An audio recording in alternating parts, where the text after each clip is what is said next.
ফরিদপুরের রাতে ছাত্রলীগ কর্মীকে আটক, সকালে মৃত। পরিবারের অভিযোগ নির্যাতনে মৃত্যু। স্টাফ রিপোর্টার, দৈনিক দেশের প্রত্যয় news desk. Akij health care and hygiene নিয়ে এলো সখী স্যানিটারি ন্যাপকিন, তোমাকে দেবে লিকেজবিহীন কমফোর্ট। ফরিদপুরের মধুখালী উপজেলায় মাদকসহ আটকের 5 ঘন্টা পর এক ছাত্রলীগ নেতার মৃত্যুর ঘটনাকে কেন্দ্র করে চাঞ্চল্যের সৃষ্টি হয়েছে। নিহতের পরিবারের দাবি, অতিরিক্ত মারধরের কারণেই তার মৃত্যু হয়েছে। তবে পুলিশ বলছে, অসুস্থ হয়ে পড়ার পর হাসপাতালে চিকিৎসাধীন অবস্থায় তার মৃত্যু হয়েছে। 30 বছর বয়সী নিহত মোহাম্মদ ইশতিয়াক আহমেদ প্রান্ত মধুখালী পৌরসভার গোন্দারদিয়া এলাকার মৃত এসকেন্দার হায়দারের ছেলে। তিনি বিএ পাশ করার পাশাপাশি আইন বিভাগের ছাত্র ও একটি বেসরকারি প্রতিষ্ঠানে চাকরি করতেন। তার ছোট ছোট 2টি সন্তান রয়েছে। জেলা গোয়েন্দা ডিবি পুলিশ শনিবার গভীর রাতে তাকে আটক করে। পুলিশ সূত্রে জানা যায়, শনিবার রাত প্রায় 2টার দিকে মধুখালী পৌরসভার গোন্দারদিয়া এলাকায় অভিযান চালিয়ে প্রান্তকে 100 গ্রাম গাঁজাসহ আটক করা হয়। পরে তাকে ফরিদপুরে নিয়ে এসে জেলা গোয়েন্দা শাখার হাজতে রাখা হয়।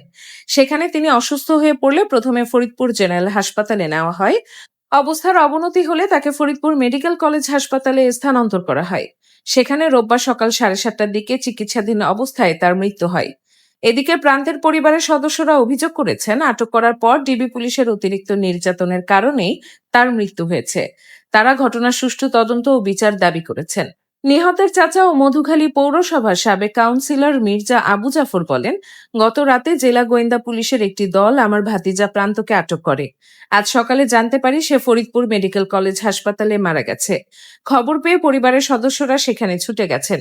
আমি অসুস্থ থাকায় বাড়িতে রয়েছি, এর বেশি কিছু জানি না। ফরিদপুরের পুলিশ সুপার মোহাম্মদ নজরুল ইসলাম সাংবাদিকদের জানান, মধুখালী এলাকা থেকে গাঁজা সহ এক আসামিকে আটক করা হয়েছিল।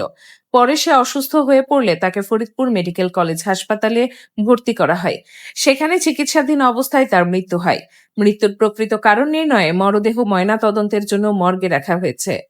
তিনি আরো বলেন, প্রাথমিকভাবে ধারণা করা হচ্ছে মস্তিষ্কে রক্তক্ষরণের কারণে তার মৃত্যু হয়েছে। পুলিশের পক্ষ থেকে তাকে কোনো ধরনের শারীরিক আঘাত করা হয়নি। বিষয়টি নিয়ে আইনগত প্রক্রিয়া চলমান রয়েছে। ঘটনার প্রকৃত কারণ জানতে ময়নাতদন্তের প্রতিবেদন ও তদন্তের ফলাফলের দিকে তাকিয়ে রয়েছে নিহতের পরিবার ও এলাকাবাসী।